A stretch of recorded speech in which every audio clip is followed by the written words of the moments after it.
The Haftorah portion for Yom Kippur is Yeshayahu 57:14 through 58:14. Then he will say, keep building, clear the way, remove everything blocking my people's path. For thus says the high exalted one, who lives forever, whose name is holy. I live in the high and holy place, but also with the broken and humble, in order to revive the spirit of the humble and revive the hearts of the broken ones. For I will not fight them forever, nor always nurse my anger, otherwise their spirit would faint before me, the creatures I myself have made. It was because of their flagrant greed that I was angry and struck them. I hid myself and was angry, but they continued on their own rebellious way, and I have seen their ways, and I will heal them. I will lead them and give them comfort.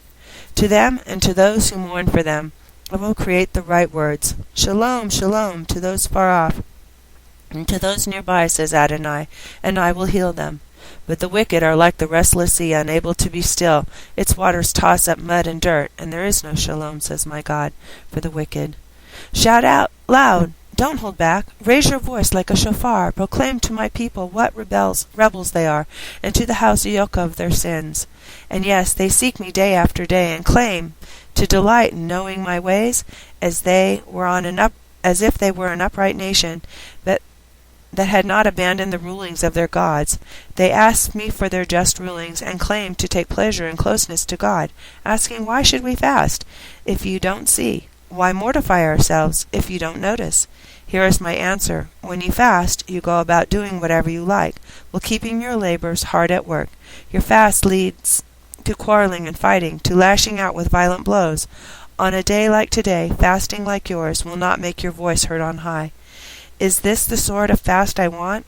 A day when a person mortifies himself? Is the object to hang your head like a reed and spread sackcloth and ashes under yourself? Is this what you call a fast, a day that pleases Adonai? Here is the sort of fast I want, releasing those unjustly bonds, untying thongs of the yoke, letting the oppressed go free, breaking every yoke, sharing your food with the hungry, taking the homeless poor into your house, clothing the naked when you see them, fulfilling your duty to your kinsmen. Then your light will burst forth like the morning, your new skin will grow quickly over your wound, your righteousness will precede you, and Adonai's glory will follow you. Then you will call, and Adonai will answer, and you will cry, and he will say, I am here.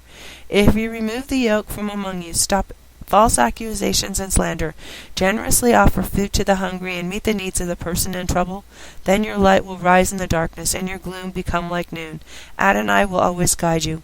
He will satisfy your needs in the desert. He will renew the strength of your limbs, so that you will be like a watered garden, like a spring whose water never fails.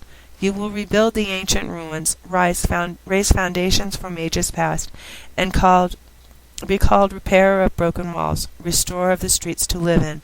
If you hold back your foot on Shabbat from pursuing your own interests on my holy day, if you call Shabbat a delight, Adonai's holy day worth honoring, then honor it by not doing your usual things, or pursuing your interests, or speaking about them. If you do, you will find delight in Adonai. I will make you ride on the heights of the land, and feed you with the heritage of your ancestor Yaakov, from the mouth of Adonai has spoken.